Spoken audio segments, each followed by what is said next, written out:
Hello friends, welcome to all. आज मैं आपके लिए जो वीडियो लेके आया हूं, देखिए स्पेशलिटी केमिकल का स्टॉक।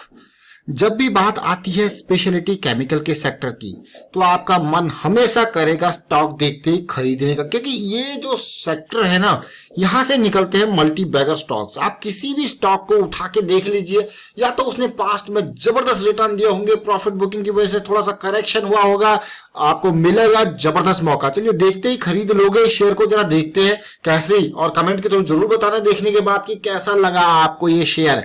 और इससे पहले जो बढ़िया अपॉर्चुनिटी थी उसके बारे में हम ऑलरेडी डिस्कस कर चुके कई बार। स्पेशलिटी केमिकल के स्टॉक्स की आप मल्टीपल वीडियो यहां पे देख सकते हो। हमने कई सारी वीडियोस क्रिएट की और राइट अपॉर्चुनिटी के टाइम पे, राइट टाइमिंग पे आपके लिए वीडियोस बिल्कुल क्रिएट करी हुई है। अब इस स्टॉक की बात करते हैं जिसका नाम है अल्काइल अमाइंस केमिकल लिमिटेड। देखिए स्पेशलिटी केमिकल के शेयर क्या होंगे, आपको दिखेंगे ये स्मॉल कैप के शेयर हैं, ये मिड कैप के शेयर हैं, लेकिन जब बात आती है उनके परफॉर्मेंस की, तो इतना जबरदस्त बम्पर रिटर्न देते, कम से कम रिस्क के साथ बढ़िया रिटर्न ये स्टॉक्स देते हैं। अब अल्काइल अमाइन को जब आप देखोगे तो ये अमाइंस और अमाइंस डेरिवेटिव और अदर स्पेशलिटी केमिकल का एक जबरदस्त प्लेयर है, एक बड़ा प्लेयर है। लेकिन मार्केट कैपिटलाइजेशन कितना है? 6,600 करोड़ के आसपास। भैया अब इसकी इंडस्ट्री इस लायक की है कि इसका मार्केट कैपिटलाइजेशन इतना बड़ा नहीं है, क्योंकि स्पेशलिटी केमिकल हर जगह यूज हो रहा है। अभी मैं आपको दिखाऊंगा कहां कहां ये यूज होता है इसके केमिकल्स। 3250 के आसपास का प्राइस है, डेट कंपनी के ऊपर ना के बराबर है। जरा रिटर्न रेशियोज देखिए, 41% का कैपिटल एम्प्लॉयड पे रिटर्न है, तो इक्विटी पर रिटर्न 42% का, 25% का सेल्स ग्रोथ है, तो प्रॉफिट ग्रोथ पिछले 3 साल का एवरेज 55% का। प्रोमोटर होल्डिंग देखिए 74% के आसपास की, तो शेयर में कोई नहीं, जबरदस्त मैं कहूंगा बम्पर फंडामेंटल वाला शेयर है। जरा रेवेन्यू देखिए, कभी 200 करोड़ का रेवेन्यू होता था, आज की डेट में 1000 करोड़ के पास रेवेन्यू जा चुका है। कभी 6 करोड़ 10 करोड़ का प्रॉफिट होता था, आज की डेट में 200 करोड़ के पार प्रॉफिट जा चुका है। तो लगातार बम्पर प्रॉफिटेबिलिटी इसने दिखाई है। अब बात करते हैं इसके बिजनेस की। जब बिजनेस आप देखोगे ना इसके शेयर को, देखिए कहां कहां इसके प्रोडक्ट्स यूज होते हैं। सबसे पहले बात करेंगे एग्रोकेमिकल इंडस्ट्री में। एग्रोकेमिकल इंडस्ट्री में जो ये प्रोडक्ट बनाता है, जैसे कि monomethyl amine, dimethyl amine, बहुत सारे क्योंकि अमाइन के प्रोडक्ट्स हैं, tri methyl amine, mono ethyl amine, diethyl amine, triethyl amine, herbicide, pesticide, ये सारी चीजें, weedicide, fungicide, plant growth regulator, ये सब चीजें इसके यहाँ पे यूज होते हैं। इवन आप ट्राई इथाइल अमाइन और मोनो आइसोप्रोपाइल अमाइन, देखिए डाई आइसोप्रोपाइल अमाइन, जितने भी ये आपने अगर केमिस्ट्री पढ़ी होगी तो आप जरूर इनका समझ में आ रहा होगा आपको। इथाइल, मिथाइल, प्रोपाइल, ब्यूटाइल, तो ये सारी चीज आपको समझ में आ जाएगा अगर आपने कभी केमिस्ट्री पढ़ी होगी, तो उससे ये चीज आप रिलेट कर पाओगे। तो अमाइन के जितने डेरिवेटिव है ये काम इसका है, एनिमल फीड से रिलेटेड। तो ये तो हो गया आपका एग्रोकेमिकल। एग्रोकेमिकल में जो भी कंपनीज है इसी से माल ये लेती है, हर्बिसाइड, पेस्टिसाइड और आपका फंगिसाइड, कैटलिस्ट, एनिमल फीड, इनसे रिलेटेड। अब एक ही इंडस्ट्री नहीं है, इसीलिए ये मुझे सेक्टर बहुत पसंद आता है, क्योंकि इस सेक्टर के प्रोडक्ट्स अलग अलग इंडस्ट्री। अब इसी इंडस्ट्री को देख लीजिए, ये एलिफेटिक अमाइंस इन इंडिया, यहां पे आप देखोगे फार्मा इंडस्ट्री में। अब फार्मा इंडस्ट्री में अगर प्रोडक्ट देखोगे, जैसे monomethyl amine, dimethyl amine, diethyl amine, triethyl amine, ये यहां पे भी यूज होते हैं। अब आप कहोगे कहां यूज होते हैं, जरा देख लीजिए। अब आप हर तरीके के, चाहे एंटी बैक्टीरियल हो, एंटी डायबिटिक हो, या फिर एंटीबायोटिक हो, डिसइंफेक्टेंट हो, इन सब जो है फार्मा की दवाइयां बनाने में इनका यूज होता है। अब आप कहोगे हाँ भाई अमाइन का डेरिवेटिव है, कहीं ना कहीं देखिए आप देख सकते हो, इन दवाइयों के नामों में देख सकते हो। अब मैं आपको लेके जा रहा हूं, देखिए दूसरी इंडस्ट्री।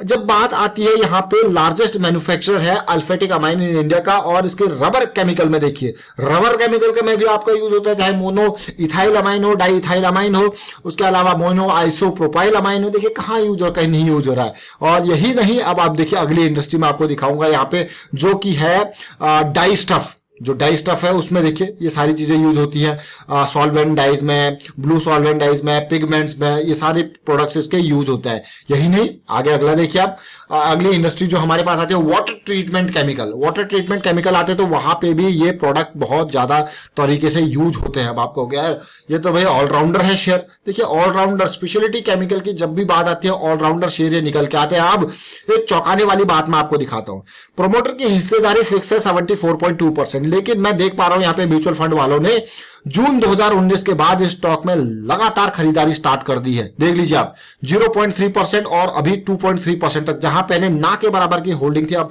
2.2% तक म्यूचुअल फंड की होल्डिंग लगातार क्वार्टर बाय क्वार्टर यहां पे खरीदारी देखने को मिल रही है।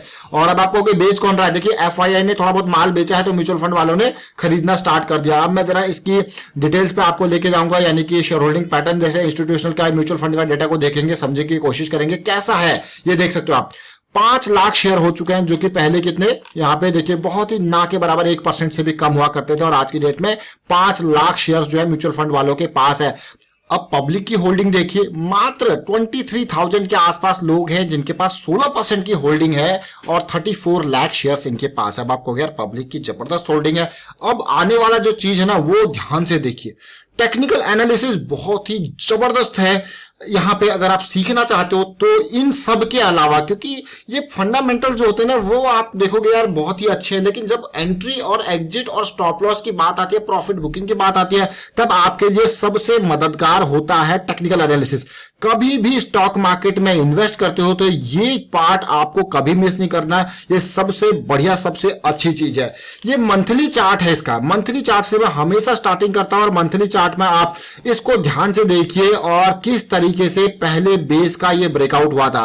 इस एरिया को देखिए, ये एरिया, और इसके बाद ये एरिया देखिए, ऑलमोस्ट 800 850 का ये लेवल था, ब्रेकआउट हुआ था। तो बड़ी कैंडल छोटी कैंडल कभी भी हो, मैं आपको हमेशा कहता हूं कि ब्रेकआउट के नियर कंसोलिडेशन, और उसके बाद अगली बार फिर से क्या जबरदस्त कैंडल, जब पानी पीने आया है स्टॉक आपको बताया जाता है। और देखिए क्या जबरदस्त जंप।